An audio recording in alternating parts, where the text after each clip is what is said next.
Well, it is primary day in the state of New York. Both Democratic and Republican voters are casting their ballots. Here is a live look at Trump Tower in Midtown Manhattan, where at any moment the GOP frontrunner is expected to leave for his assigned polling place, a synagogue also in Midtown Manhattan, where he will then cast his ballot, ostensibly for himself, though one can never be sure. Obviously, New York, one of the more important primaries because it has so many delegates at stake. To be exact, 247 up for grabs on the Democratic side, 95 delegates, meanwhile, at stake for the Republicans.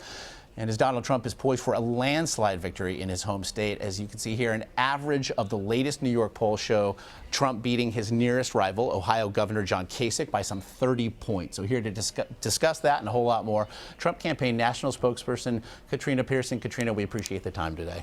Good morning. Great to be here. Now, amid the backdrop of a big day in New York, where it is expected that Donald Trump will have a big day by day's end, it's now. I want to ask you about the shakeup that has centralized power. Recent hires Paul Manafort and Rick Wiley are now have ascended, and campaign manager Corey Lewandowski's role has been reduced. Why the change now?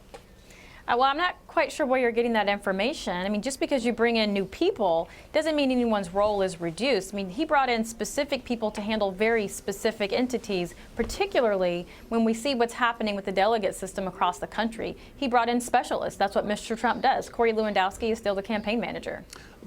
So all of his duties remain the same? Yes, and I have heard nothing different. But again, this is what the media does. I mean, whether it's the media in print or the media on television, they have to create a story. All campaigns transition, particularly a campaign that's gearing up for a general election. So this was planned. That is exactly what's happening So this here. transition was planned. Well, the transition itself was planned, getting towards the general election, of course. But the people that were brought in to do very specific things, like Paul Manafort, to oversee the delegate convention process. Okay, because in the past few weeks, Donald Trump has incessantly called delegate rules corrupt, rigged, and crooked. And yet all of the candidates are held to the same rules. So how do those claims hold any water?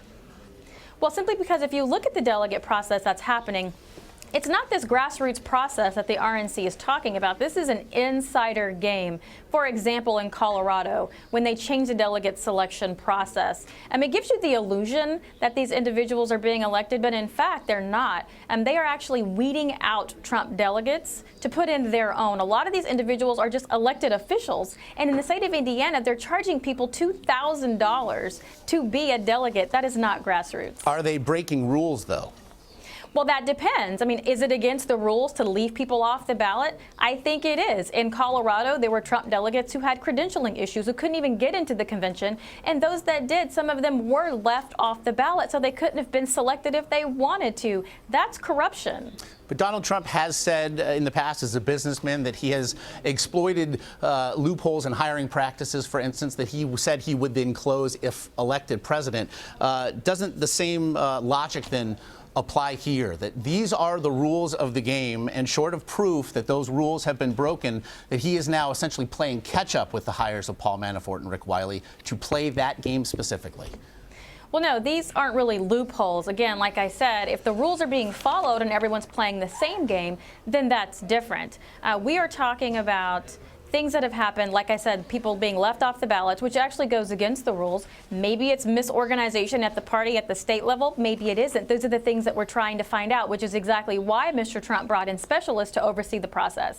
I also want to ask you, last night at that rally in Buffalo, Donald Trump suggested that he had a personal hand in helping out and cleaning up after the attacks of 9/11. Is there any evidence of that?